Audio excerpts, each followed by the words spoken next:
Pemeriksaan fisik bayi baru lahir. Yang pertama kita lihat adalah keadaan umumnya. Yang pertama, bentuk tubuh. Bentuk tubuhnya lordosis, kifosis atau tidak. Yang kedua, psikologis. Menangis atau tidak, takut atau tidak. Selanjutnya, pemeriksaan kepala. Pada pemeriksaan kepala kita melihat bentuknya, yang dimana bentuknya lonjong, bundar atau tidak. Yang kedua, besarnya. Apakah besarnya normal, mikrocephalus, hidrocephalus atau tidak. Yang ketiga, ubun-ubun yang besar, kecil, sudah menutup atau belum. Yang keempat, bila belum menutup teraba cekung, datar, cembung, tegang atau tidak. Yang kelima, satura-saturanya teraba atau tidak. Selanjutnya, pemeriksaan rambut.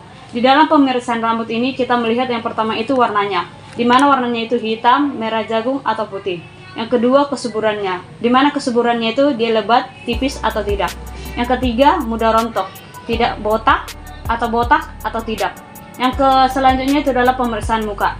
Yang dimana pemeriksaan muka itu kita melihat apakah dia pucat, cemas, kuning, merah, biru atau sianosis.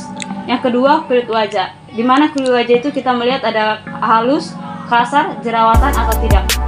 Yang selanjutnya, hiperpigmentasi melantonik ada atau tidak. Selanjutnya itu pemeriksaan pada mata. Di pemeriksaan mata ini kita melihat apakah matanya simetris atau tidak, juling, buta atau tidak, kelopak matanya itu bulu matanya lengkap atau tidak. Selanjutnya itu selaput lender mata pucat atau tidak. Selanjutnya bintik biotit ada atau tidak. Selanjutnya penyakit matanya itu ada apakah terdapat kronis, tumor atau tidak. Pada pemeriksaan selanjutnya itu kita melakukan pemeriksaan di bagian hidung. Di bagian hidung itu kita mau memeriksa apakah bagian hidungnya bersih atau tidak, adanya pilek atau tidak, adanya polip, tumor atau tidak. Dan selanjutnya itu kita dapat membedakan bau-bauannya atau tidak. Selanjutnya pemeriksaan yang selanjutnya itu mulut. Di pemeriksaan mulut itu kita melihat apakah mulutnya bersih atau tidak, berbau atau tidak. Kita melihat juga bibirnya pucat atau tidak, stomatis atau tidak. Kita juga melihat apakah gusinya bersih, lidah kotor, tenggorokan bersih, piranaks yang membesar atau tonsolin yang membesar. Selanjutnya itu pada pemeriksaan telinga. Pada pemeriksaan telinga itu kita melihat apakah telinganya bersih atau tidak, apakah keluar cairan atau tidak, dan dapat mendengar dengan baik atau tidak. Selanjutnya pemeriksaan leher. Di dalam pemeriksaan leher kita melihat bentuknya itu, apakah bentuk lehernya pendek, sedang atau panjang.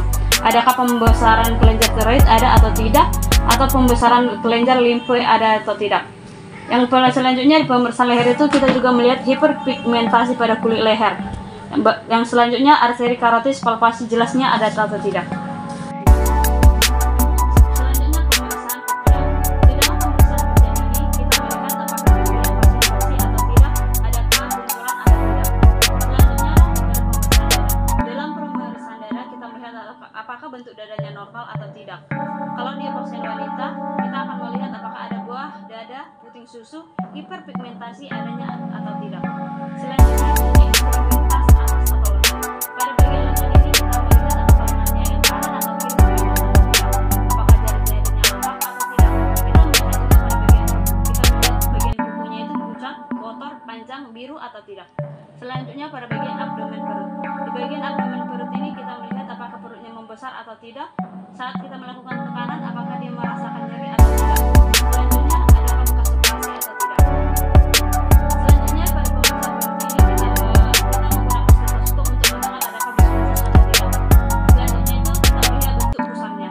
Di dalam bentuk pusar itu kita melihat apakah pusarnya itu cekung atau datar atau hernia umbilikalis.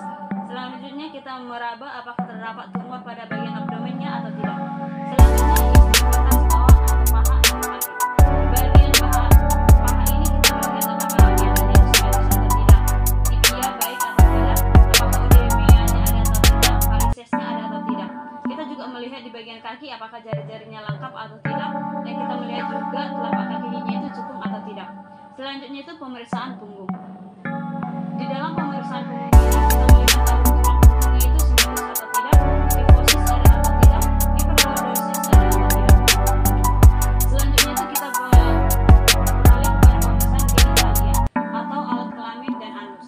Pada genitalia laki-laki kita melihat apakah saluran kencingnya lancar atau tidak, testisnya lengkap atau tidak, testisnya sudah turun ke skrotum atau belum, dan femosisnya ada atau tidak. Selanjutnya itu bagian genitalia pada wanita. Di bagian pada wanita kita melihat kebersihannya. Dalam vaginanya itu bersih atau tidak,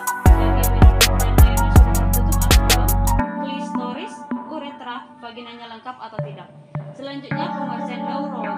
Dalam pemeriksaan neurologi ini, yang pertama kita melihat adanya refleks menghisapnya pada bayi atau tidak. Yang kedua, refleks menggendong bayi ada atau tidak.